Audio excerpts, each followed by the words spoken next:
Hello everyone, this is Creative Clerk, and in this video I'm going to style a checkbox so that when I click the check it turns into an X.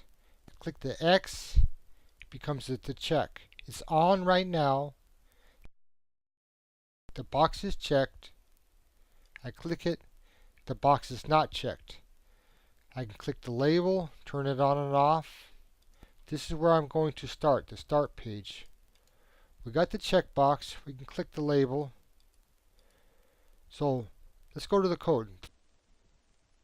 Here's the form, and here's the label, and here's the input type checkbox. Okay, the label has a for attribute. The checkbox has a name attribute. Okay, that's so I can click the label and it will toggle the input type checkbox. So I want to wrap everything up in a wrapper. Okay, then the wrapper, I'm going to put it in the middle of the form. To position the wrapper in the exact middle of the form, I'm going to give it a position of absolute, top 50%, and the left 50%. Then I'm going to transform it, translate minus 50%.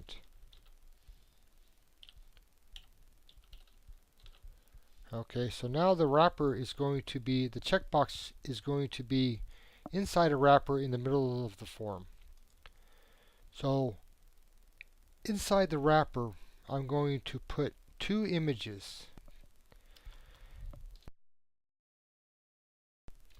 Okay, so I have two images in a folder called underscore images. One of the images is called check.png.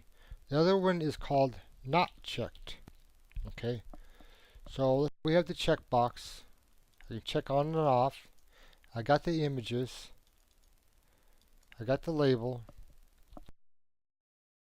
Now I want to be able to check the icon and turn it off. And then again turn it on. So we're back to the start. So the first thing I want to do, or the next thing I want to do, is position the images exactly where the checkbox is positioned. Now right now the checkbox has a width and a height of 40 pixels, which is what the images also has. So I'm going to give it a position of absolute and top 0, right 0.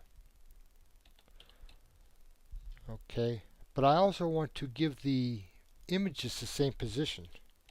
So I'm going to add them. Let's see what this looks like. Okay, refresh. Okay, so what I need to do is give this the wrapper a width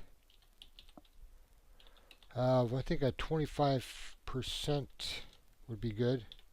Let's go ahead and give it a height too of 25%. Let's see what this looks like. Okay, so now we're looking good. Let me go back to this. Just finished. So now we have the images and the checkbox sitting right in the same place, just like we have right here. The only thing is now we can't click on the checkbox because the images are sitting on top of them. So what I need to do next is take the checkbox by itself and give it a Z position of 1. Now the checkbox is sitting on top. I can check on it, but I can't see the images. Right now I'm going to give this checkbox an opacity of 0.5.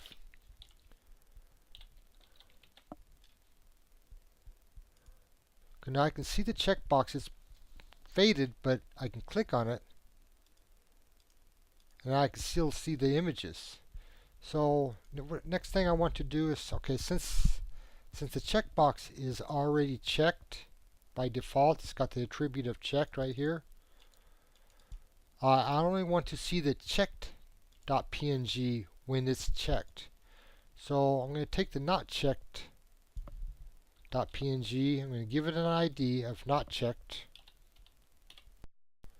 I'm going to take it and I'm going to copy this.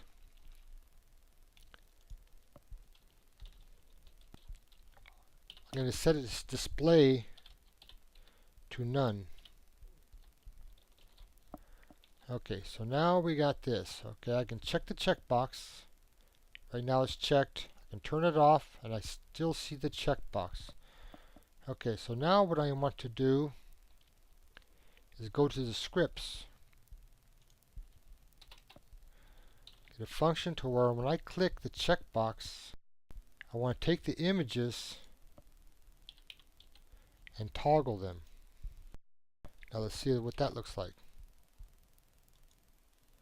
Okay, so when I check the checkbox, you see now here comes the X. Okay, so I click the checkbox, but I don't want to see the checkbox. I want to be able to click it, but I don't want to see it. Now if I set its display to none, I would not be able to click it. But if I set its opacity to 0, when I click it, and there it is. But anyway, thanks for watching, and please subscribe, like the video, comment on it, and stay tuned for the next one.